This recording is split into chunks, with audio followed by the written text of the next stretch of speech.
برج اسد یعنی سنہ راشی، یعنی ایسے لوگ جو 24 جولائی سے 23 اگست کے درمیان پیدا ہوں، وہ اس راشی کے ماتحت، اس برج کے ماتحت آتے ہیں۔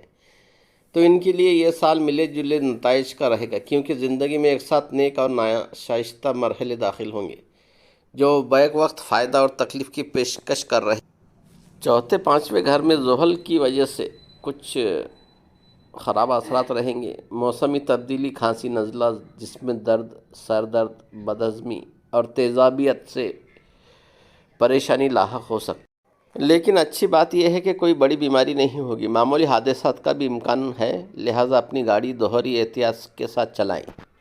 آپ پیسے کی کمی میں بھی کاروبار کو بڑھا سکتے ہیں، اس سے منافع بھی ملے گا۔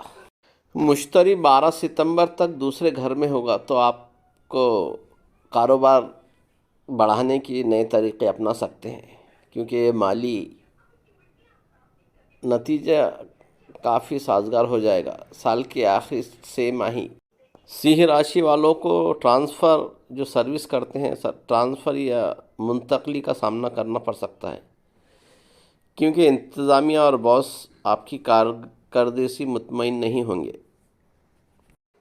آپ کے دوست آپ کے لیے بہت مددگار ثابت ہوں گے۔ آپ اپنے ساتھی کارکنوں سے فراخ دلانہ رویہ اختیار کریں۔ منتقلی اور افسروں کی ناراضگی زحل کے اثرات کی وجہ سے ہوگا، لہٰذا اس کے لیے آپ شنیچر کے روز کوئی صدقہ یا خیرات دیا کریں، کالی دال وغیرہ۔ کسی اجنبی پر بھروسہ نہ کریں اور دیانتداری اور دل لگی سے کام کریں۔ اس برج کی نشانی شیر یعنی لیو، جسے برج سنہ راشی بھی کہتے ہیں، شکل شیر کی جیسی ہے۔ حکمراں سیارہ ہے سورج، جو کہ اتوار کے دن کا حاکم ہے۔